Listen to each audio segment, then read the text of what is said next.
por a presença de estádio de Antonio Trinidad, que agora abri na Rincón. É um estádio bonito e com verdade que está caindo qualificação para a FIFA e CONCACAF para uma liga internacional. Aruba cai atrás, Aruba tem dois estádios, um não seguro está acreditado internacionalmente, pero devido a mal manejo financeiro, mal cuido, essa aqui não vai atrás e está prejudicando não o político, mas está prejudicando o povo deportista que está vai atrás para aqui. E agora que não nos por reparar que já sabra, está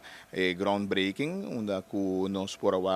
já vier, está groundbreaking para o qual que está renovação de Guillermo Próspero de Trindade, onde que lo quita o turf, põe um turf que está qualificar para a FIFA, não que nós estamos ser acreditado, e lo cambia e ban de corrimento, Atlético também ban novo, lo renova a tribuna e também tudo camerino não, pues makeover completo e assinar o por